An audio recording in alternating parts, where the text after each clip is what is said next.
দর্শক সবাইকে আমন্ত্রণ নিউজ 24 এর প্রতিদিনের আয়োজন আরআরএম স্টিল ইনসাইড পলিটিক্সের সঙ্গে আছেন প্লাবন রহমান। আপনারা জানেন যে কুয়েটের ঘটনায় আবারও উত্তাল বিশ্ববিদ্যালয় কুয়েট, একই সঙ্গে তার উত্তাপ ছড়িয়ে পড়ছে ঢাকা বিশ্ববিদ্যালয় সহ বিভিন্ন শিক্ষা প্রতিষ্ঠানে। এই বিষয় নিয়ে মূলত আজকে আলোচনা করতে চাই। ছাত্র রাজনীতি নিয়ে বিভেদ, এটি আমাদের আজকাল আলোচনার বিষয়। আমাদের সঙ্গে তিনজন অতিথি আছেন, পরিচয় করে দিতে তাদের সঙ্গে আছেন নাজমুল হাসান, কেন্দ্রীয় সমন্বয়ক বৈষম্যবিরোধী ছাত্র আন্দোলন ও সাধারণ সম্পাদক ছাত্র অধিকার পরিষদ, আমার ডান দিকে আছেন। তার পাশে আছেন মাহির শাহরিয়ার রেজা, সভাপতি বাংলাদেশ ছাত্র ইউনিয়ন।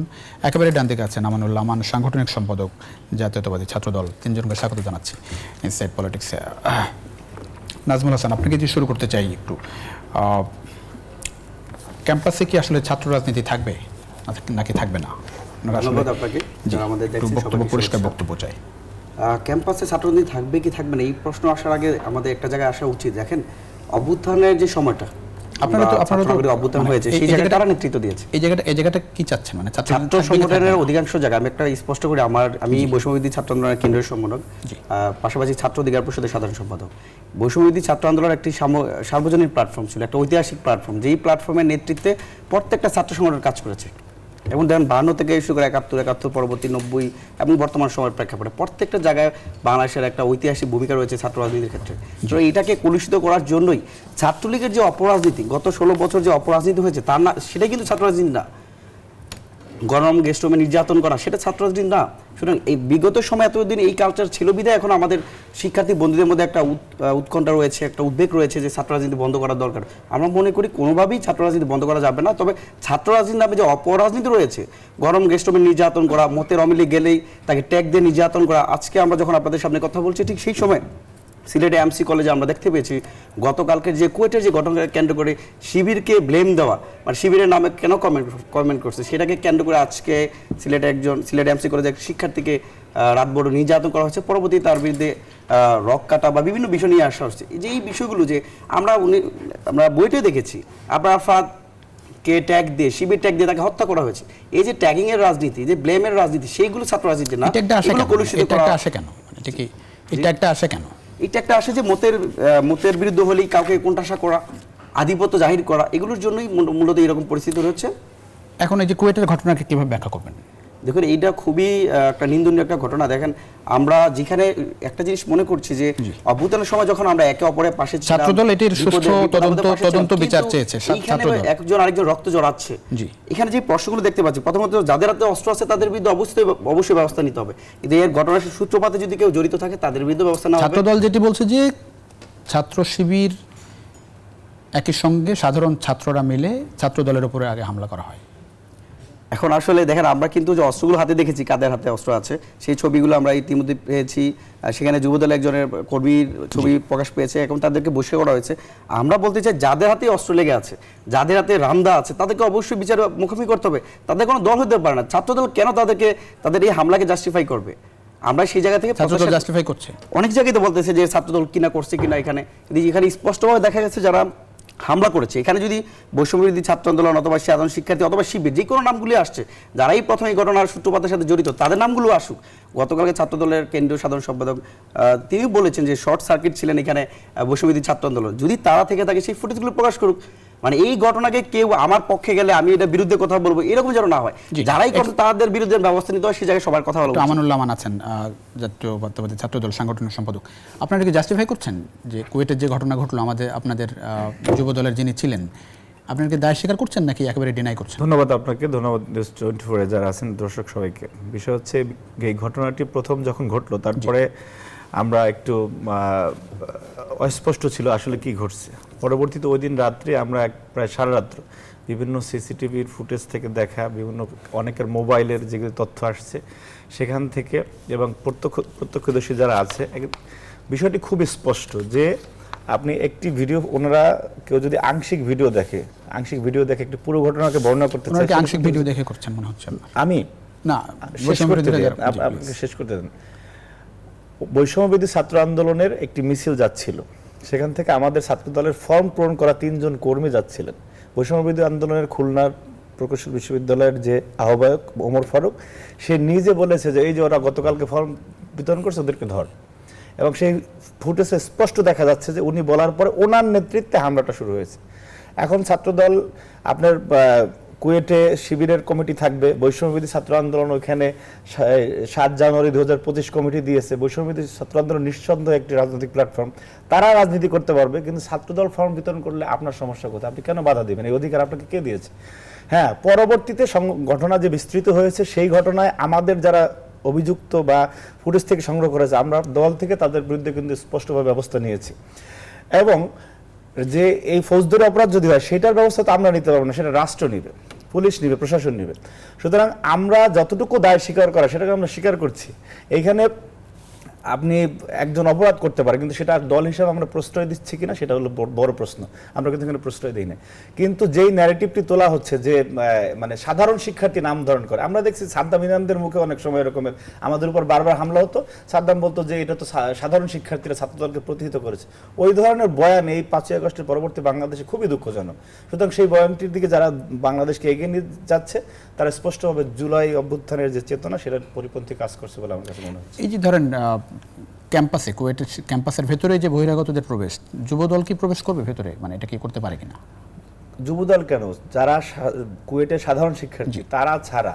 এবং আপনি এখানে অনেকে বর্ণনা দেয় যে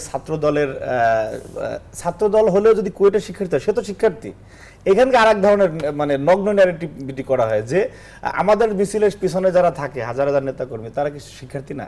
এখন অনেকে মনে করেন পুরো মনে হয় শিক্ষার্থীদের স্টেক নিয়ে নিছে, তারা বলে শিক্ষার্থী, মানে যার হাতে অস্ত্র দেখা গেল যুবদলের। আমি তো আপনাকে বলেছি, প্রথমে দায় নিয়ে বলেছি, সংগঠন আমাদের যারা সমর্থক ছাত্র দলের, তো তাদের উপরে হামলা প্রথম করা হয়েছে। এরপরে তারা তাদের দেখা গেছে কাউন্টার দেওয়ার জন্য যে নেতাকর্মীদেরকে নিয়ে গিয়েছে, সেটা তো আমরা স্বীকার করে বলতেছি সেখানে যারা আছে সেটার স্পষ্টভাবে ব্যবস্থা নেওয়া হবে। এখানে আমরা কোনো ছাত্রলীগের স্টাইলের ন্যারেটিভ দিতে চাই না, এটা এই বাংলাদেশকে গ্রহণ করবে না।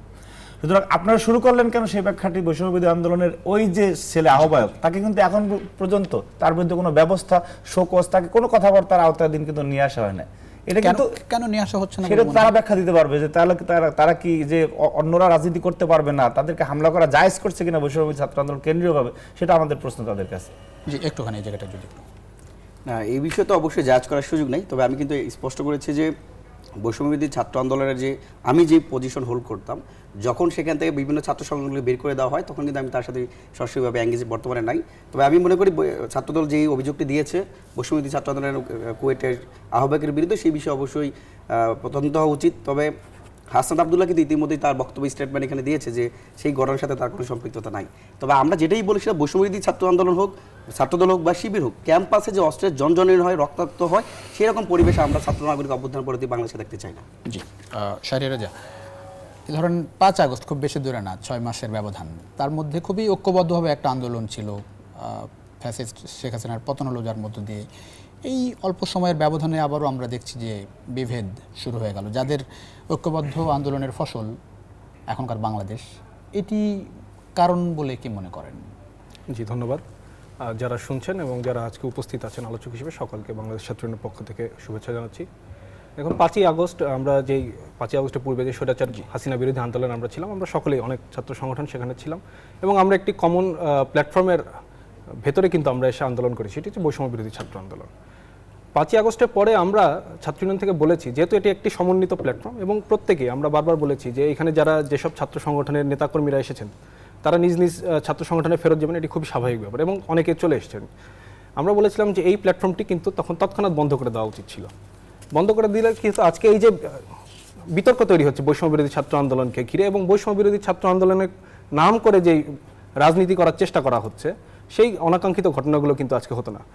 আমরা মনে করি যে এটি খুব স্বাভাবিক যে একটা নির্দিষ্ট সময়ে একটা নির্দিষ্ট দাবিতে আমরা এক হয়েছিলাম এবং পরবর্তীতে আমাদের নিজ নিজ দাবি দেওয়াতে আমরা আলাদা হয়ে যাবো, এটি খুবই স্বাভাবিক ব্যাপার। আবার হয়তো যখন প্রয়োজন হবে, দেশের প্রয়োজন, আমরা আবার এক হবো, এটি খুবই স্বাভাবিক ব্যাপার। কিন্তু আমরা দেখলাম যে কুয়েট সহ এই যে কয়েকদিন ধরে আমরা বিভিন্ন সময় কিন্তু দেখেছি, দেখবেন যে 5ই আগস্টের পরপর সময় আমরা দেখেছি রাজশাহী কলেজের দখল নেওয়া, চট্টগ্রাম কলেজের দখল নেওয়া, মহসিন কলেজের দখল নেওয়া বা বিভিন্ন শিক্ষা প্রতিষ্ঠানগুলোতে যে দখল নেওয়ার যে রাজনীতি, সেই রাজনীতি কিন্তু আবার কারা করছে? দখল করছে আমরা দেখেছি। এখন ধরেন এখন তো নানা আমরা বলছি যে আপনি দেখবেন যে ঢাকা বিশ্ববিদ্যালয়ে যখন এখন তো ছাত্রলীগ করছে না, আমরা বলছি যেহেতু ছাত্রলীগ এখন নেই বা ছাত্রলীগ নেই বলতে আসলে ছাত্রলীগ নেই ব্যাপারটা কিন্তু আসলে এমন নয়। ছাত্রলীগ নিষিদ্ধ হয়েছে কিন্তু ছাত্রলীগের শত শত যে নেতা কর্মী সবাই তো দেশ ছেড়ে চলে যেতে পারেন নাই, নিশ্চয়ই তারা আছেন এবং তারা কিভাবে আছেন তারা নিজেদের নাম পরিচয় গোপন করে হয়তো অন্য কোনো সংগঠন বা অন্য কোনো প্ল্যাটফর্মে তারা যুক্ত আছেন। আমরা সেদিন দেখেছি যে কুয়েটের ঘটনায় আমরা দেখেছি যে একটি রাতে একটা মিছিল, আমরা ভিডিও সামাজিক যোগাযোগ মাধ্যমে দেখেছি যে একটি ভিডিও, সেখানে স্লোগান দিতে দিতে হঠাৎ করে তিনি জয় বাংলা বলে উঠলেন। এই যে জয় বাংলা তিনি বলে উঠলেন, তাকে থামানো হলো যাতে পরবর্তী দিন জয় বঙ্গবন্ধু বলতে না পারেন, তার কাছে মাইক কেড়ে নেওয়া হলো। সুতরাং তিনি নিশ্চিতভাবে হয়তো সেই যে পতিত স্বৈরাচারের দোসর ছাত্রলীগ, সেই ছাত্রলীগের হয়তো নেতাকর্মী তারা নিশ্চিতভাবে আছেন এবং তারা চেষ্টা করছেন যাতে এই যে আমাদের ভেতরে যে ঐক্যবদ্ধ ইয়েটা ছিল এবং আমাদের ভেতরে এই যে ঐক্যবদ্ধ ভাবটা, এটা যেন তারা নষ্ট করে দেওয়া যায়। আরেকটি বিষয় এখানে বলা যায় যে আমরা দেখেছি এখানে একটা আস্থাহীনতার জায়গা তৈরি হয়েছে শিক্ষার্থীদের। সেটি কীরকম? আপনি দেখবেন 5ই আগস্টের পরে বাংলাদেশে কিন্তু একটি বিরাজনীতিকরণের চেষ্টা হয়েছে যে ছাত্র সংগঠনগুলোকে, বিশ্ববিদ্যালয়গুলোতে বা শিক্ষা প্রতিষ্ঠানগুলোতে তারা রাজনীতি করবেন, এরকম একটি চর্চা কিন্তু হয়েছে। আমরা দেখেছি রাজু ভাস্কর যে একটা বিশাল মিছিল হয়েছে এবং আমরা দেখলাম সেই মিছিলে যিনি নেতৃত্ব দিয়েছেন তিনি পরবর্তীতে একটি বিশেষ ছাত্র সংগঠনের পদধারী নেতা হিসেবে আবির্ভূত হয়েছেন। সুতরাং তিনি কিছু অংশ প্রকাশ্য রাখছেন, কিছু অংশ গোপন রাখছেন। এই যে প্রক্রিয়ায় যে রাজনীতি চর্চা চলছে বাংলাদেশে, এটি আসলে বাংলাদেশে আসলে যে আমরা বলছি ছাত্র রাজনীতি একটি গুণগত পরিবর্তন প্রয়োজন আমাদের, এটি কিন্তু আসলে বাধাগ্রস্ত হবে। এবং আমাদের ভেতরে যেই একটি সৌহার্দ্যপূর্ণ সম্পর্ক তৈরি হয়েছে 5ই আগস্টের পরে, এবং আমাদের ভিতর কিন্তু এই যে আমাদের যে বিশ্বাস, সেই বিশ্বাসকে কিন্তু নড়বড়ে করে দিচ্ছে এই ধরনের ঘটনাগুলো। একটা বিষয় একটু বলবেন, ধরেন বিশ্ববিদ্যালয় কেন্দ্রিক যে রাজনীতি, ছাত্র রাজনীতি, সেই জায়গাটাই কি এখন যে বাস্তবতার মধ্যে পড়েছে দেশ, ছাত্ররা, সেটি কি ক্ষমতার দ্বন্দ্ব বলবেন, নাকি সামনে নির্বাচন ঘিরে বিষয়গুলো এরকম হচ্ছে? দেখুন, কুয়েটের যে ঘটনা কি আমরা বলছি, কুয়েটে যে আমরা পত্রপত্রিকার মাধ্যমে বা সামাজিক যোগাযোগ মাধ্যমে যেটি আমরা জেনেছি যে কুয়েটে ছাত্রদলের কিছু নেতাকর্মী তারা সেখানে ফর্ম বিতরণ করছেন। এটি খুবই স্বাভাবিক একটি রাজনৈতিক প্রক্রিয়া। একটি ছাত্র সংগঠন তার সদস্য আহ্বানের জন্য তিনি ফর্ম বিতরণ করবেন, কিন্তু সেটিকে ঘিরে তাকে ফর্ম বিতরণ করতে না দেওয়া, এটিকে আসলে খুবই অগণতান্ত্রিক এবং অসাংবিধানিক আচরণ বলে আমরা মনে করি। এবং আমরা দেখেছি সামাজিক যোগাযোগ মাধ্যমের ভিডিওতে দেখা গেছে যে ছাত্রদলের কিছু নেতাকর্মী যখন পাশ দিয়ে হেঁটে যাচ্ছিলেন তখন তাদের উপরে অনাকাঙ্ক্ষিতভাবে হামলা করা হয়েছে। কারা হামলা করেছেন সেটি আমরা বলতে পারছি না, কারণ আমরা সেই কাউকে অভিযুক্ত করতে যাচ্ছি না। নিশ্চিতভাবে বিশ্ববিদ্যালয় প্রশাসন রয়েছেন, আমাদের আইন শৃঙ্খলা বাহিনী রয়েছেন, তারা সেটি তদন্ত সাপেক্ষে বৈষম্যবিরোধী ছাত্র আন্দোলনের একজন তিনি বলছেন, আমরা কিন্তু এখানে কাউকে দায় দিচ্ছি, আমরা এখন বলছি যে যিনিই করুক এই ঘটনা, তাকে তদন্ত সাপেক্ষে তাকে সামনে নিয়ে আসে, আইনের আওতায় নিয়ে আসতে হবে, তার বিরুদ্ধে ব্যবস্থা গ্রহণ করতে হবে। আমরা দেখেছি বৈষম্য বিরোধী ছাত্র আন্দোলনের কুয়েটের ছাত্র রাজনীতি নিষিদ্ধ হয়েছে, কিন্তু বৈষম্য বিরোধী ছাত্র আন্দোলন কিন্তু সেখানে তার কার্যক্রম পরিচালনা করে আসছে। তাহলে স্বাভাবিকভাবে একটি প্রশ্ন হচ্ছে, তাহলে বৈষম্য বিরোধী ছাত্র আন্দোলন, তারা দেখবেন আপনি কয়েকদিন আগে তারা একটি ঘোষণা দিয়েছেন মধুর ক্যান্টিনে যে তারা নতুন ছাত্র সংগঠন করবেন এবং আগামী সপ্তাহে হয়তো তারা একটি নতুন রাজনৈতিক দল করবেন।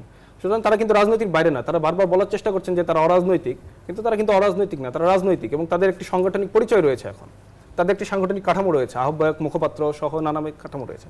সুতরাং তারা রাজনীতি করতে পারলে অন্য কোনো ছাত্র সংগঠন কেন রাজনীতি করতে হবে না? আমরা চাই যে অবশ্যই ছাত্র রাজনীতি থাকবে, বিশ্ববিদ্যালয়গুলো, শিক্ষা প্রতিষ্ঠানগুলো ছাত্র রাজনীতি থাকবে এবং সেই ছাত্র রাজনীতি হবে শিক্ষার্থীদের কল্যাণে এবং সেই ছাত্র রাজনীতি প্রকাশ্যে সবাই তার রাজনীতি যেন করতে পারেন এবং সেই গণতান্ত্রিক সহাবস্থান নিশ্চিতের যেই ব্যাপারটি আছে সেটি নিশ্চিত করার দায়িত্ব কিন্তু সেই বিশ্ববিদ্যালয় বা সংশ্লিষ্ট শিক্ষা প্রতিষ্ঠান। অনেক ধন্যবাদ নাজমুল হাসান। এখন যেটি আসলো সেটি হচ্ছে যে বৈষম্যবিরোধী ছাত্র আন্দোলন যদি করতে পারে, আপনারা নতুন ছাত্র সংগঠন করছেন, নাগরিক কমিটির নামে নতুন রাজনৈতিক দল আসছেন, যদিও নাম আমরা এখনো জানি না, বিশ্ববিদ্যালয়ে তাহলে ছাত্র দল কেন রাজনীতি করতে পারবে না বা ছাত্র রাজনীতি কেন থাকবে না? এই প্রশ্ন এখন আসছে। ছাত্র রাজনীতি দরকার কি আসলে বিশ্ববিদ্যালয়ে?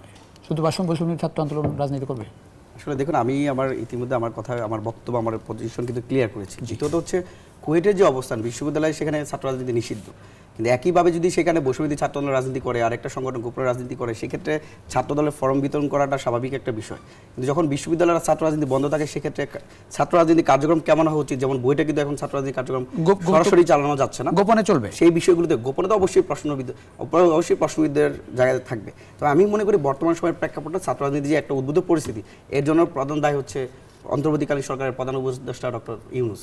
কারণ আমরা দেখতে পাচ্ছি যে শুধু বৈষম্যবিরোধী ছাত্র আন্দোলন কিন্তু আমরা একই কথা বারবার বলছি, একটা ঐতিহাসিক প্ল্যাটফর্ম, একটা পবিত্র প্ল্যাটফর্ম, যেই প্ল্যাটফর্মের নেতৃত্বে একটা সে পতিত স্বৈরাচারকে আমরা এখানে সরাতে পারছি। এখন সব জায়গায় যদি আমরা বৈষম্যবিরোধী ছাত্র আন্দোলনকে নিয়ে যাই, কিন্তু বাকি ছাত্র সংগঠন কোথায় যাবে? আমরা এই জন্য ছাত্র অধিকার পরিষদের পক্ষ থেকে বারবার বলে আসছি যে উদ্ভূত পরিস্থিতি সমাধান করার জন্য প্রত্যেকটা সংগঠন প্রত্যেকটা ক্রিয়াশীল ছাত্র সংগঠন নিয়ে একটা জাতীয় ছাত্র কাউন্সিল গঠন করেন, সেটা তদন্ত করবে, সেটা তদারকি করবে প্রধান উপদেষ্টা। কিন্তু সেই জায়গাতে আমরা দেখতে পাচ্ছি শুধুমাত্র বৈষম্যবিরোধী ছাত্র আন্দোলন নিয়ে যে বিভিন্ন জায়গায় দাবি দেওয়া শোনা বা মিটিং করা, অন্য ছাত্র সংগঠনগুলোকে বাইরে রাখা, এটা তখনই ছাত্র সংগঠনের পক্ষে একটা বাজে দৃষ্টান্ত স্থাপন করে। তো সেই জন্যই আমরা মনে করছি বর্তমান সময়ের প্রেক্ষাপটে উদ্ভূত পরিস্থিতির সমাধানে প্রত্যেকটা ক্রিয়াশীল ছাত্র সংগঠন যারা ফেসিবাদের বিরুদ্ধে লড়াই করেছে তাদেরকে একত্রিত করে একটা জাতীয় ছাত্র কাউন্সিল গঠন করা হোক এবং অনতিবিলম্বে প্রত্যেকটা বিশ্ববিদ্যালয় ক্যাম্পাসে ছাত্র সংসদ নির্বাচন চালু করতে হবে।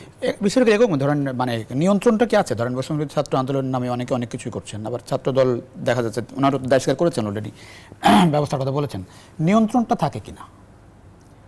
আচ্ছা, নিয়ন্ত্রণ করা আসলে এখানে আইন শৃঙ্খলা বাহিনী আছে, সবকিছু কেন ছাত্র সংগঠন নিয়ন্ত্রণ করবে?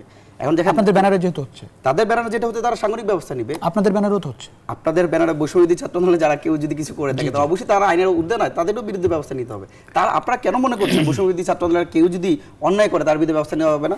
এই নাম ব্যবহার করে যে কেউ যদি চাঁদাবাজি করে তার বিরুদ্ধে কেন ব্যবস্থা নেওয়া হবে না? তারা তো আর ফেরেস্তা না, যারাই করবে তাদের প্রত্যেকটার বিরুদ্ধে ব্যবস্থা নিতে হবে। এখন আপনারা যদি বৈষম্যবিরোধী ছাত্র আন্দোলনের প্ল্যাটফর্মকে ছাত্রলীগের মতো করে দেন, যে ছাত্রলীগ সরকার দলের ছিল আগে, ছাত্রলীগ করলে যায়, বৈষম্যবিরোধী ছাত্র আন্দোলন করলে যায়, এরকম ভাবার তো প্রশ্নই আসে না।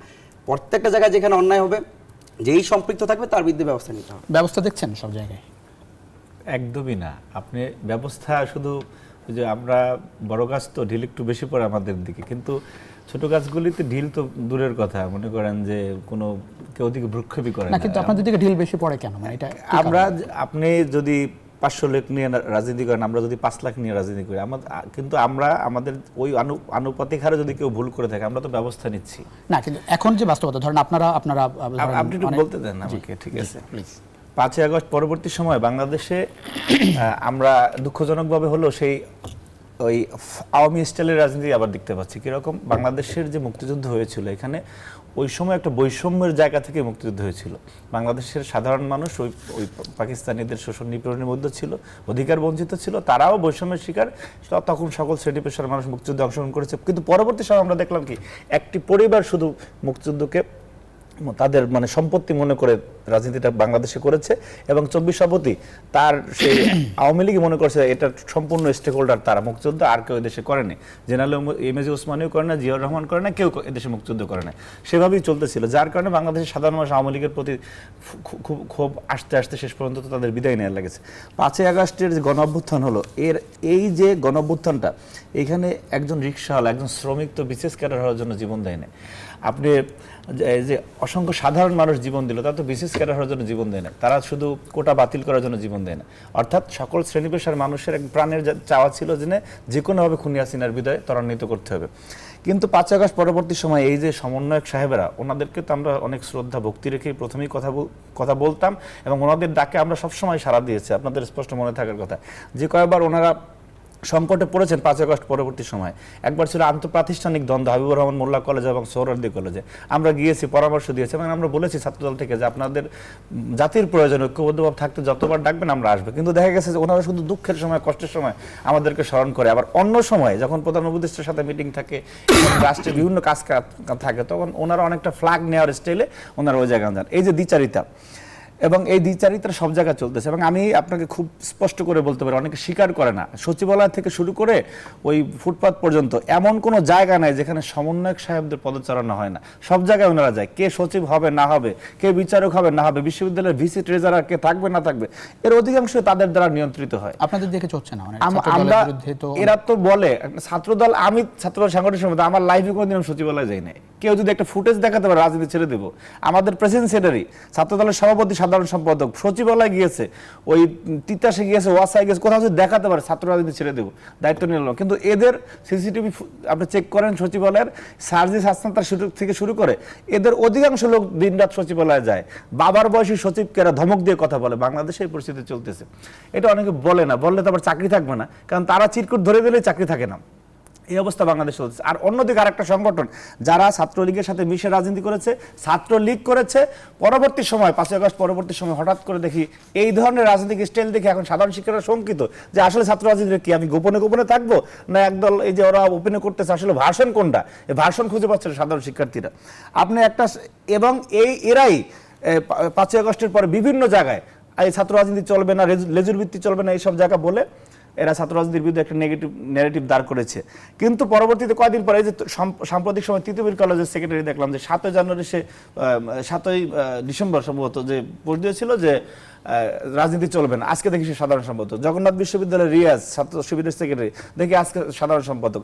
ঢাকা বিশ্ববিদ্যালয়ের সভাপতি সে তো পদেই ছিল, এই যুগ্ম সম্পাদক ছিল সমাজ কল্যাণের ছাত্রলীগের, সে পরবর্তীতে ছাত্রলীগ ইসলামী ছাত্র শিবিরের সভাপতি হয়েছে। সুতরাং ছাত্র রাজনীতিকে একটি মানে এত নেগেটিভ জায়গায় নিয়ে গিয়ে তারপরে যারা আজকে মানে ইমান আকিদার বয়ান দিতেছে তাদের দ্বারা মূলত আজকে এই পরিস্থিতি তৈরি হচ্ছে। সুতরাং তাদের আজকে এখানে শিবিরের কেউ থাকলে ভালো হতো যে এই গুপ্ত রাজনীতি গোপন প্রেম বাদ দিয়ে সাধারণ শিক্ষার্থীদের জন্য সাথে একটু ওপেনের রাজনীতি করেন। এই গুপ্তভাবে রাজনীতি কেমন হতে পারে, এটা একটা মানে হাস্যকর বিষয়। আর রাজনীতি ছাত্র রাজনীতির যে সৌন্দর্য সেই নান্দনিকতা সেটা নষ্ট হয়ে যাচ্ছে গুপ্ত রাজনীতির মাধ্যমে। এই যে ছাত্র রাজনীতির যে ধরেন অতীত, আমাদের উজ্জ্বল অতীত, অনেক ছাত্র নেতা বের হয়ে এসছে দেশের লিডারশিপের কাছে। এখনকার যে ছাত্র রাজনীতি দেখছেন ভবিষ্যৎ কি, এবং এই যে যেটি বলছিলেন যে গুপ্ত রাজনীতি, সাধারণ ছাত্রদের পাশে আসলে কারা, নাকি যারা আসলে এই ছাত্র রাজনীতির নাম ধরে রাজনীতি করছেন নিজেদের স্বার্থ নিয়ে ব্যস্ত? ধন্যবাদ। দেখুন, আমরা বলে এসেছি যে 90-এর যেই গণঅভ্যুত্থান, সেই গণঅভ্যুত্থান পরবর্তী যেই রাজনৈতিক দলই কিন্তু ক্ষমতায় এসছে তারা কিন্তু আমাদের যে ছাত্র রাজনীতি, সেই ছাত্র রাজনীতিকে কিন্তু তারা কলুষিত করেছেন। আমরা দেখেছি পরবর্তী বিভিন্ন সময় তারা সেই ছাত্র সংগঠনগুলো, ক্ষমতাসীন ছাত্র সংগঠনগুলো তাদের রাজনৈতিক দলের লাঠিয়াল বাহিনী হিসেবে ব্যবহৃত হয়েছেন। আমরা তখন থেকে ছাত্রলীগের পক্ষ থেকে বলে এসেছি যে এই যে প্রক্রিয়া, যে যেই সরকার ক্ষমতায় থাকবে তার ছাত্র সংগঠন তখন বিশ্ববিদ্যালয় বা শিক্ষা প্রতিষ্ঠানগুলো নিয়ন্ত্রণ করবেন, এই প্রক্রিয়া আসলে আমাদের বের হয়ে আসতে হবে। সুতরাং আমাদের ছাত্র রাজনীতির একটি সংস্কার প্রয়োজন এবং একই সাথে আমাদের নিয়মিত ছাত্র সংসদ নির্বাচন আয়োজন করা প্রয়োজন। কিন্তু আমরা দেখলাম যে আমরা আশাহত হয়েছি যে কিন্তু বারবার কিন্তু আমরা এই একটা দুষ্ট চক্রে কিন্তু আমরা আটকা পড়েছি। যখন যেই সরকার ক্ষমতায় এসেছেন সেই সরকারের ছাত্র সংগঠন তখন বিশ্ববিদ্যালয়ে তারা নিয়ন্ত্রণ করেছেন। আমরা দেখেন আপনি যখন আমরা 2007 সালে, এখন কি আপনি বলবেন যে বৈষম্য বিরোধীদের সরকার, তাদের সরকার ক্ষমতায়, যেমনটা অভিযোগ করছিলেন যে সব জায়গায় তাদের পদচারণা?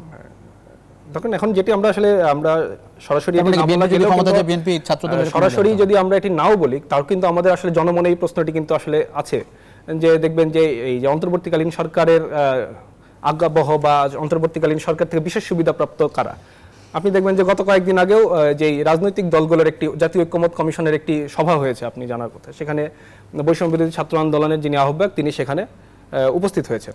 কারণ আমরা প্রশ্ন করি তিনি তো বৈষম্য বিরোধী ছাত্র আন্দোলন, তারা দাবি করছেন তারা কোনো রাজনৈতিক সংগঠন নন, তাহলে সেই রাজনৈতিক দলগুলোর যেই সভা, সেই সভায় তিনি কেন সেখানে উপস্থিত হলেন? একইভাবে না, কিন্তু এই জায়গায় একটা গ্রাউন্ড যেটি বলা হয় সেটা হচ্ছে যে ধরেন বৈষম্য বিরোধীদের ডাকে তো আসলে এই গণঅভ্যুত্থানটা হয়েছে, সবাই এক প্ল্যাটফর্মে গেছে, যেটি বলছিলেন সেই হিসেবে যেতে পারে না বৈষম্য বিরোধী ছাত্র আমরা তো আন্দোলনের বৈষম্য পক্ষ বিরোধী থেকে? ছিলাম ভাই, কিন্তু সবাই তো বৈষম্য বিরোধী। এখন দেখুন আমি বলি আপনি ছাত্র দল, হ্যাঁ কেন ছাত্র লিড করেছে বৈষম্য বিরোধী ছাত্র আন্দোলন। এখানে তো যেটি বলা হচ্ছে, আমি বলি যেটি একটা কোট আনকোট একটা কথা বলি, সেটা হচ্ছে বলা হচ্ছে যে আপনারা সারা জীবন আন্দোলন করছেন, খেলা করছেন, খেলার মাঠে গোল দিছে হচ্ছে বৈষম্য বিরোধী ছাত্র আন্দোলন, ট্রফি নেবে।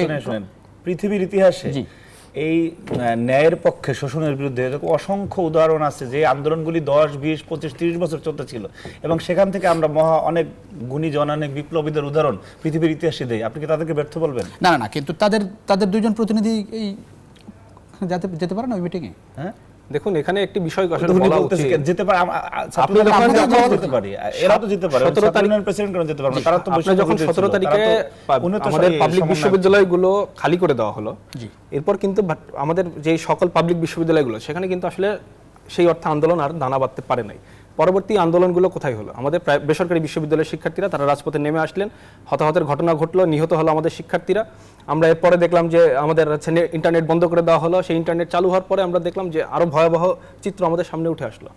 এই সময় যে ধরেন যেই সময়টা ইন্টারনেট বন্ধ ছিল, সেই সময় তাহলে জনগণ যে রাজপথে নেমেছে, এই সময়টা কার ডাকে রাজপথে নেমেছে? বৈষম্য বিরোধী ছাত্র আন্দোলনের ডাকে নেমেছে? নিশ্চয়ই বৈষম্য বিরোধী ছাত্র আন্দোলনের ডাকে আমরা সকলেই নেমেছি, সকল শ্রেণী পেশার মানুষই নেমেছেন, কিন্তু এককভাবে শুধু বৈষম্য বিরোধী ছাত্র আন্দোলনই এই আন্দোলনকে পরিচালনা করেছেন, ব্যাপারটি আসলে সেরকম নয়। আমরা হয়তো জাতীয়তাবাদী ছাত্র দল তার ব্যানারে তারা প্রোগ্রাম করেছেন, যখন এই বৈষম্য বিরোধী ছাত্র আন্দোলনের নেতারা যখন সামনে ছিলেন না, তখন আমরা আমাদের ব্যানারে করেছি, বা সাধারণ মানুষ তার নিজের বিবেকের তাগিদে এই সময়টা সামনে এগিয়ে এসছে। আবার যখন আপনারা দেখলাম তখন আমরা দেখলাম বিষয়টা এরকম যে মানে তারা কাউকে গুরুত্ব দিচ্ছে না, শুধুমাত্র তারাই এই আন্দোলন করছে, আপনাদেরকে তাই মনে হয়? দেখুন, গত কয়েকদিন পূর্বে একটি ঘটনা আপনাদের বিরতিতে যাব, তারপরে সেটি হচ্ছে যে আপনি দেখবেন যে ইসলামী ছাত্র শিবির এবং বৈষম্য বিরোধী ছাত্র আন্দোলনের ভেতরে এক ধরনের কাদা ছড়াছড়ি চলছে, কারা জুলাই গণ অভ্যুত্থানের মাস্টার মাইন্ড। সুতরাং আপনি যে প্রশ্নটি করলেন সেই প্রশ্নের উত্তরটা আসলে কিন্তু এই ঘটনা থেকে বোঝা যায় যে আসলে দুটি ছাত্র সংগঠন তারা নিজেদের ভেতরে কাদা ছড়াছড়ি করছে, কারা এই আন্দোলনের মূল ক্রেডিটটা তারা তুলে নেবেন। বাকিরা কিন্তু যারা অংশগ্রহণ করেছে, বাকি যত ছাত্র সংগঠন, বিরতি নিয়ে নাজমুল হাসান আপনার কাছে ফিরছি এই প্রশ্ন নিয়ে। দর্শক, ছোট একটা বিরতির সময় হয়েছে। আরআরএম স্টিল ইনসাইড পলিটিক্সে কিছুক্ষণের মধ্যে ফিরছি, আশা করি সঙ্গে পাচ্ছি আপনাদের বিরতি। দর্শক, আবারও স্বাগত আরআরএম স্টিল ইনসাইড পলিটিক্সের সঙ্গে আছে প্লাবন রহমান। আমরা কথা বলছিলাম ছাত্র রাজনীতি নিয়ে। আসতে চাই নাজমুল হাসান, বিরতির আগে অনেক কথা এসেছে আপনাদের বিরুদ্ধে, বৈষম্যবিরোধী ছাত্র আন্দোলনের বিরুদ্ধে। যদিও আপনি সাধারণ সম্পাদক ছাত্র অধিকার পরিষদ, একই সঙ্গে কেন্দ্রীয় সমন্বয় বৈষম্যবিরোধী ছাত্র আন্দোলন, সচিবালয়ে গিয়ে বসে থাকা, ধরেন তদবিরের কথা আসছে, ওয়ান কাইন্ড অফ বৈষম্যবিরোধী ছাত্র আন্দোলনের যা চাচ্ছে বেশিরভাগ ক্ষেত্রে তাই হচ্ছে, সরকারের একটা প্রচ্ছন্নভাবে আছে। কতটা কাঙ্ক্ষিত বলে মনে করেন? মানে ধরেন এটি আসলে আপনাদের জন্য কতটা স্বস্তিদায়ক? দেখুন, এর আগে আরেকটা কথা আমি চলে আসলাম, যে আলোচনা করেছেন হাসনাত আবদুল্লাহ সেখানে কোন পড়লে সেই প্রধান উপদেষ্টার সাথে মিটিং গিয়েছেন। আমি মনে করি বৈষম্যবিরোধী ছাত্র আন্দোলনের যে নেতৃত্ব দিয়েছে এই প্ল্যাটফর্মের প্রতি সবার একটা সম্মান আছে, শ্রদ্ধা আছে, সেই জায়গা থেকে তাদের যে অবদান সেই হিসাবে যেতেই পারে। কিন্তু এই পাশাপাশি যদি ফেসিবাদ বিরোধী লড়াই সংগ্রামে নেতৃত্ব দানকারী ছাত্র সংগঠনগুলোকে সেখানে উপস্থাপন করা হতো, তাহলে কিন্তু আজকে প্রশ্ন আসতো না। বিগত 6 মাস যাবৎ কিন্তু কেউই বৈষম্যবিরোধী ছাত্র আন্দোলনের অবস্থান কেন যাচ্ছে, ডক্টর ইউনূসকে এখানে নিয়ে আসা থেকে শুরু করে প্রত্যেকটা জায়গায় কিন্তু ছিল। এখানে আর্মি চিফের সাথে মিটিং করা, বিভিন্ন বাহিনীর সাথে মিটিং করা কারা করছিল? বৈষম্যবিরোধী ছাত্র আন্দোলন। কিন্তু এখন এমন একটা সময় চলে আসছে যেই সময়টাতে শুধু ওই একটা শক্তিকে যদি আপনাকে নিয়ে আসেন, বাকি শক্তিকে অ্যাভয়েড করেন, তখনই কিন্তু আমাদের মধ্যে যে মহব্বত, প্রেম, ভালোবাসা ছিল সেটা থাকবে না, যারই বহিঃপ্রকাশ আমরা বর্তমানে দেখতে পাচ্ছি, যার কারণে ক্যাম্পাসগুলো অস্থির অবস্থা তৈরি করছে। দ্বিতীয়ত হচ্ছে সচিবালয় থেকে শুরু করে শিক্ষা প্রতিষ্ঠান বা বিসি নিয়োগ থেকে শুরু করে যারাই করছে, আসলে এগুলো তো আমাদের শিক্ষার্থীদের কাজ হওয়া উচিত না। পাশাপাশি একই জায়গায় দেখেন বর্তমানে কিন্তু 2014 সালের যে ভোটারবিহীন নির্বাচন, 18 সালে ভোট ডাকাতি নির্বাচন, 24 সালে ডামি নির্বাচন, প্রত্যেকটা জায়গায় যে ডিসিরা জড়িত ছিল তাদের বিরুদ্ধে কিন্তু ব্যবস্থা নেওয়া হয়েছে, এবং যেই সচিবগুলো ছিল তাদেরকে ওএসডি করা হয়েছে, এবং যাদের চাকরির বয়স 25 বছর পূর্ণ হয়েছে তাদেরকে এখান থেকে বাধ্যতামূলক অবসর দেওয়া হয়েছে। এই সব জায়গাতে যদি কেউ তথ্য দেয় যে এই ডিসি অভিযোগের সাথে সম্পৃক্ত, এই সচিব এই অভিযোগের সাথে সম্পৃক্ত, এটা যে কেউ করতে পারে। আমি একজন শিক্ষার্থী হিসাবে করতে পারি, ছাত্র সংগঠনে যারা সচেতন নাগরিক আছে তারাও করতে পারে, এটা নিয়ে প্রশ্ন জায়গা নেই। কিন্তু এখানে যদি কোনো কিছুর বিনিময়ে কোনো কিছু করতে যায়, ওভারটেক করে দিয়ে আসে, যেটা আমরা বিগত সময় দেখেছি, আমরা কিন্তু এখানে স্পষ্ট করে যাই আমাদের এই লড়াইটা ছিল বৈষম্যের বিরুদ্ধে। যারা মেধাবী তারা যেন চাকরি পায়, সেই জায়গাতে যদি এখানে মেধার অবমূল্যায়ন হয়, কাউকে বিশেষ সুযোগ দিতে গিয়ে আরেকজনের উপর বঞ্চিত করা হয়, সেই বিষয়কে যদি কেউ জড়িত থাকে স্পেসিফিক, এখন অনেক ছাত্র সংগঠনের বিরুদ্ধে কথা বলা হচ্ছে যে এই ঢাকা বিশ্ববিদ্যালয়ের বিসি এই পন্থী, গতকাল কথা হয়েছে কুয়েটের, সেই কুয়েটের বিসি এই পন্থী, এরকম প্রশ্ন কিন্তু আসতেছে। এবং যারা এইগুলো করছে স্পেসিফিক বলে দিলে তাদের বিরুদ্ধে যেন ব্যবস্থা হয়। আমরা এমন একটা বাংলাদেশ চাই যে বাংলাদেশের প্রত্যেকটা মানুষ আইনের ঊর্ধ্বে থাকবে না, তাদের বিরুদ্ধে যদি কোনো অভিযোগ আসে তাদের বিরুদ্ধে ব্যবস্থা নেওয়া হবে, এরকম একটা বাংলাদেশ আমরা চাই। অন্য ছাত্র সংগঠনগুলো একদিকে আর বৈষম্যবিরোধী ছাত্র আন্দোলন আর শিবির একদিকে, আসলে বৈষম্যবিরোধী আন্দোলন এবং শিবির একদিকে, সেটাও আমরা কিন্তু গত কয়েকদিন যাবত নাগরিক কমিটির মধ্য দিয়ে পদ নিয়ে প্রশ্ন উঠছে, আসলে কে কার মধ্যে সে বিষয়টা নিয়ে আমি আসলে প্রশ্ন করতে চাই না। তবে আমি মনে করি যার যেখানে অধিকার, সেই অধিকার থেকে বঞ্চিত হলেই আমাদের রাগের বহিঃপ্রকাশ ঘটবে, যেটা বর্তমান ছাত্র রাজনীতির মধ্যে আমরা দেখতে পাচ্ছি। আরেকটা প্রশ্ন, আপনাকে মনে হয় যে ধরেন অন্য ছাত্র সংগঠন কিংবা প্রশাসনে যারা আছে, সরকারে যারা আছে, তারা কি একটু মানে অন্যদের থেকে বেশি কদর করে বৈষম্যবিরোধী ছাত্র আন্দোলনকে, শিবিরকে? আমি এই জায়গায় একটা প্রশ্ন আমারও মনে জাগে, দেখেন আপনার কাছে মনে হয় এখন যারা ডিসি এখন আছে বা বিভিন্ন জায়গায় সচিব আছে, কারা তারা? 17 বছর আগে যারা নির্যাতিত হয়েছে, নিষ্পেষিত হয়েছে, বঞ্চিত হয়েছে, 17 বছর আগে বাংলাদেশে কারা ক্ষমতায় ছিল? বিএনপি অথবা জামাত, তাদের মেন্টালিটির লোকগুলো কিন্তু এখানে নিয়ে আসা হয়েছে, বা নিরপেক্ষ লোকগুলো নিয়ে আসছে। তো একজন বিএনপি বা অন্য যারা ওই বৈষম্য বিরোধী আন্দোলনের মানে আনুগত্য করে এমন হঠাৎ করে কারো আনুগত্য করান, আমার প্রশ্ন হচ্ছে যদি তাদেরকে নিয়ে আসা হয়, এখন কেন তারা বৈষম্যের বিরুদ্ধে প্রতি বেশি আনুগত্য করা হবে? যারাই থাকবে তারা যেন সবাইকে সমান চোখে দেখে, কারো পদলোহন না করে, এরকম সংস্কৃতি আমরা চাই না। জি, আমানুল আমান, ছাত্রদলের যে অতীত অভিজ্ঞতা, অতীত বাস্তবতা, ইতিহাস, অনেকে ছাত্র লীগের সঙ্গে মেলায়, আবার দেখছে যে বিএনপি যদি ক্ষমতায় আসে, এখন যে বাস্তবতা দেখা যাচ্ছে, দম্ভ, কিছু কিছু উদাহরণ আসছে, চাঁদাবাজির অভিযোগ আসছে, বিএনপি ক্ষমতায় গেলে ছাত্রদল ও ছাত্রলীগের মতো অ্যাক্ট করবে, সেরকম একটি পারসেপশন দেখা যাচ্ছে। এই দিকে একটু শুনতে চাই, এই ভাবমূর্তি থেকে কিভাবে ছাত্রদল বের হবে, বের হয়ে আসবে, নমুনা দেখা যাচ্ছে এখন? জি, ধন্যবাদ আপনাকে।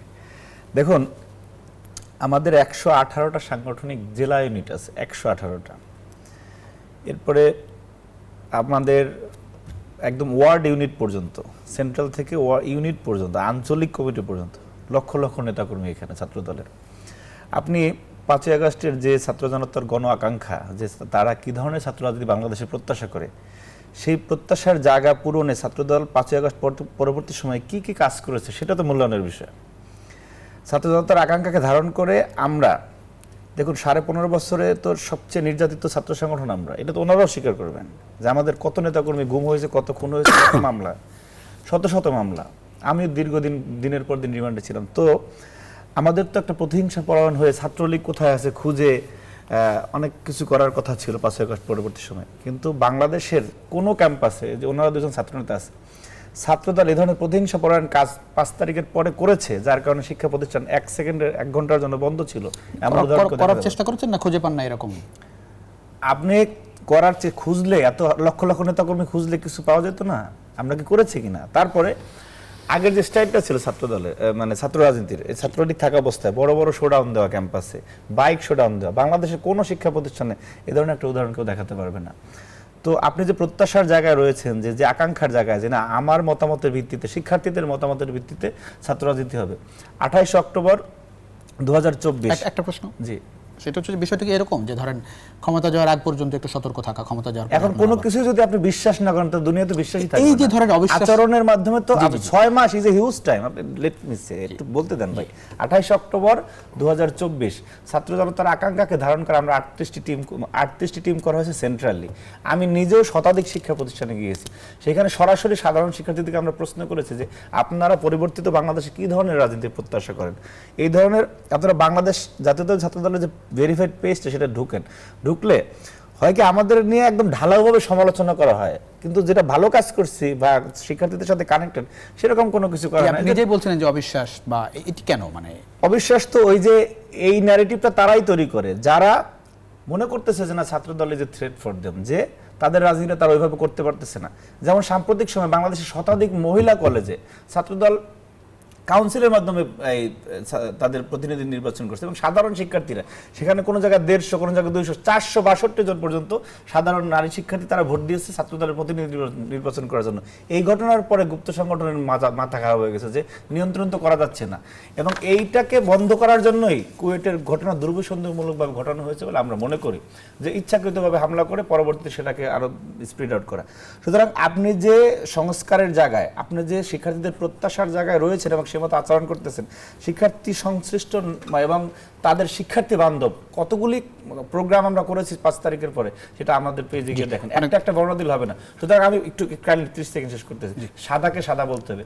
আওয়ামী লীগ স্টাইলের ন্যারেটিভ তৈরি করে যদি আপনি আজকে এই পরিস্থিতি তৈরি করেন, তাহলে আমার মনে হয় যে এই বাংলাদেশে এই যে 24-এর রক্ত আবার বৃথা যাবে। সুতরাং আওয়ামী লীগ স্টাইলের ন্যারেটিভ তৈরি করা দরকার। ক্ষমতায় আসলে ছাত্রলীগ কেমন থাকবে? সরি, ক্ষমতায় আসলে, বিএনপি ক্ষমতায় আসলে, ধরেন আমি বলছি, ধরেন আওয়ামী লীগ ক্ষমতা ছিল, ছাত্রলীগকে দেখা গেছে, এখন অভিযোগ বেশিরভাগ ছাত্র সংগঠন এখন ক্ষমতায়, অন্তর্বর্তী সরকার, অভিযোগের তীর বেশিরভাগ তো আসলে দিনটা কেমন যাবে সেটা সকালবেলায় বোঝা যায়, যে আবহাওয়াটা কেমন যাবে। আমরা তো উদাহরণ দেখাচ্ছি যে আমরা কোন পথে আছি।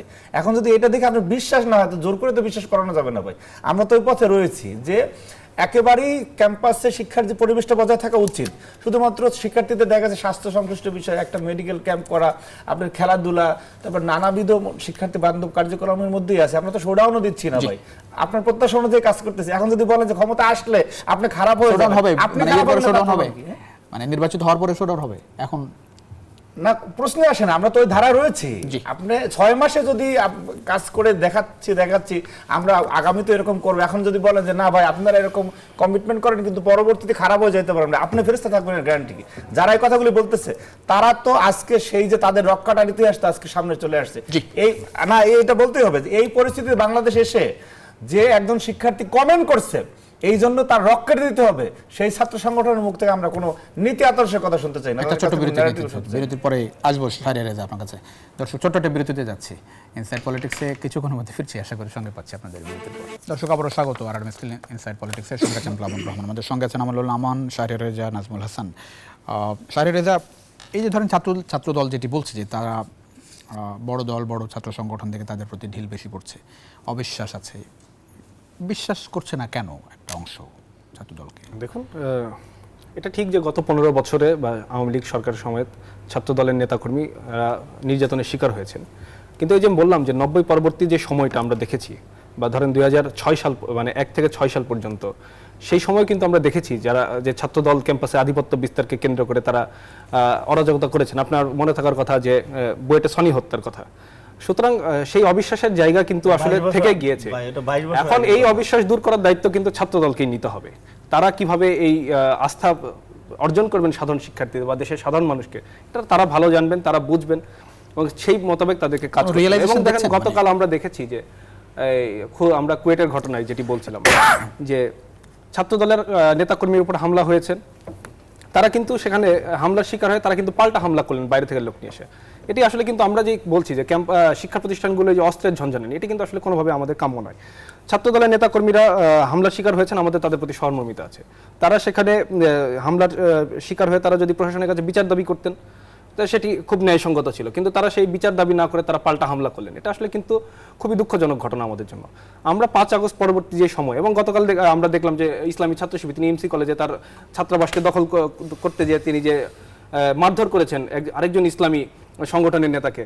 কারণ আমরা যেই ছাত্র সংগঠনগুলো আছি যারা দীর্ঘদিন ধরেই করেছি, এবং আমি বলতে পারি যে আপনি গত 16 তারিখে আমরা যখন ঢাকা বিশ্ববিদ্যালয়ের একটি প্রশাসনের একটি আলোচনা সভায় অংশ নিতে গেলাম, তখনও আমাদের সকল ছাত্র সংগঠন, ছাত্র ইউনিয়ন, জাতীয়তাবাদী ছাত্রদল সহ আরো যে বাম সংগঠনগুলো ছিল আমাদেরকে ফ্যাসিবাদের দোসর বলে তারা ফ্যাসিবাদের দোসর বললেন। আমরা ফ্যাসিবাদের দোসর বলে আমাদের সকল ছাত্র শিবিরের উপস্থিত নেতারা তারা কিন্তু সেখানে বলেছেন যে ছাত্র ইউনিয়ন, ছাত্রদল, সমাজতান্ত্রিক ছাত্র ফ্রন্ট, আরো যে ছাত্র গণতান্ত্রিক তারা ফ্যাসিবাদের দোসর হয়েছেন। কিন্তু ছাত্র শিবির ছাড়া, শুধু ছাত্র শিবির ছাড়া সেই ছাত্র শিবির আমরা কথা বললে আমাদেরকে এক ধরনের ট্যাগ দেওয়া হয় যে আমরা ইসলামের বিরুদ্ধে কথা বলছি। ইসলামী ছাত্র শিবির ইসলামের ঝান্ডাবাহী সংগঠন, তাদের বিরোধিতা, আমরা ইসলামের বিরোধিতা করি দেখেই কিন্তু আমরা ইসলামী ছাত্র শিবির বিরোধিতা। কিন্তু গতকালকে যে শিক্ষার্থীকে মারা হলো রিয়াদ এমসি কলেজের, তিনি তো একটি ইসলামী ছাত্র সংগঠনের নেতা, তার গায়ে কেন হাত তোলা হলো? রিয়াদকে মারধরের পর কিন্তু আমরা দেখেছি যে আরেকটি ইসলামী সংগঠন তারা কিন্তু সেখানে মিছিল করেছেন। কি বার্তা আসছে এর মধ্য দিয়ে, কি বার্তা পাচ্ছেন? দেখেন আমরা কিন্তু বারংবারই বলেছি, আমাদের বিভিন্ন বিশিষ্টজনরা কিন্তু বলেছেন। আপনার মনে থাকার কথা নুরুল কবির একটি নিউজের সম্পাদক নুরুল কবির একটি টক শোতে যে বলেছেন যে আমরা শেষ করব একেবারে, অনেক ধন্যবাদ। ইসলামী ছাত্র শিবির একটি মুনাফিকি সংগঠন। সুতরাং এই যে সংগঠন আজকে দেখেন নাজমুল হাসান, মানে পড়াশোনার কি হবে? মানে এরকম একটা বাস্তবতার মধ্যে পড়াশোনা কোথায় যাচ্ছে? শিক্ষা প্রতিষ্ঠানে পড়াশোনা হবে, আজকে এমসি কলেজ, কালকে কুয়েট, কালকে ঢাকা বিশ্ববিদ্যালয়, কালকে অন্য, মানে এই যে বিশৃঙ্খলা তৈরি হচ্ছে, ভবিষ্যৎ কি দেখেন শিক্ষা প্রতিষ্ঠানে? পড়াশোনার মান তো সেখানে ব্যাঘাত ঘটছে। সেক্ষেত্রে আমি মনে করি এখানে বিশ্ববিদ্যালয় কলেজে যে প্রশাসন আছে তাদের যদি গার্ডস থাকে, তারা সেই মেরুদণ্ড নিয়ে কথা বলতে পারে, তাহলে পড়াশোনা সেই অবস্থায় ফিরে আসবে। আর আমি মনে করি আমাদের শিক্ষার্থী বন্ধুদের যে চাওয়া আছে, যে প্রাণের দাবি আছে, প্রত্যেকটা ক্যাম্পাসে বিশ্ববিদ্যালয়ে যদি ছাত্র সংসদ নির্বাচন দেওয়া হয় তাহলে বর্তমান যে পরিস্থিতি সেই পরিস্থিতি থেকে অনেকটাই সমাধান দেখা যাবে। অনেক ধন্যবাদ। ছাত্রদল কি রিয়েলাইজ করছে যে আগামীর বাংলাদেশের ছাত্রলীগের মতো হয়ে ওঠার চেষ্টা করলে তাদের মতো পরিণতি হবে? সেই ফরম্যাটে আসলে ছাত্র রাজনীতি চালানো যাবে না।